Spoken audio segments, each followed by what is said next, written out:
Grabe, di pa rin nabibisa ito. Titignan nga natin ito. Blue bar tsaka checkered. Tagal na ng itlog na yan, hindi pa rin nabibisayang.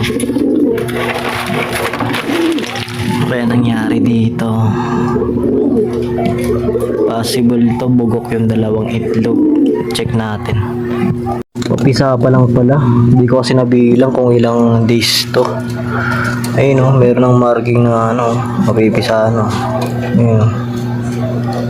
Mapipisa pa lang pala. Kala ko bugok na yung itlog. Lalagyan natin ng buhangin kasi wala nang buhangin siya. Tapos balik na natin sa kanila.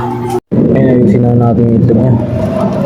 Pipisa na pala, gagi. Kala ko kasi mabubugok. Hindi kasi natin nabilang to kung ilang days na yan. Pipisa pa lang pala. Balik na natin sa kanila. Gaway pa yung dalawa. Sana mabuhay niyo yung itlog. Good luck sa inyong dalawa. Kala ko bugok yung itlog nyo Sana pisain nyo yan. So guys, tinanghali na nga tayong papakain tayo dito ng ibon sa mga kalapati dito. Alaga natin kalapati. Papakain tayo. Anong oras tayo papakain guys? Tanghali na. Anong oras na ba? 10:57. Ito nga yung kagahapong in-update natin. Namisa na nga siya. So titignan natin guys. Tapos dito sa taas, ilang piraso na lang ibon natin dito? 4 na piraso na lang. Ito yung sa taas guys. Anak ni Amang tsaka yung checker dito sa baba. Ito yung nestmate na Ayan, anak nila Amang tsaka yung checkered.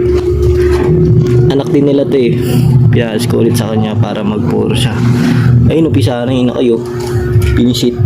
Pisa ng nanay. Papakain na tayo.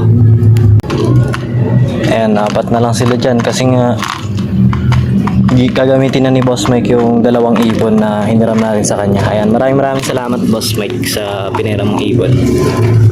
Ayan, nakakain na rin sila. Ayun, nakailaw. Pisa na. Pisit na rin. Kala ko bugok. Buhay niya yung dalawa.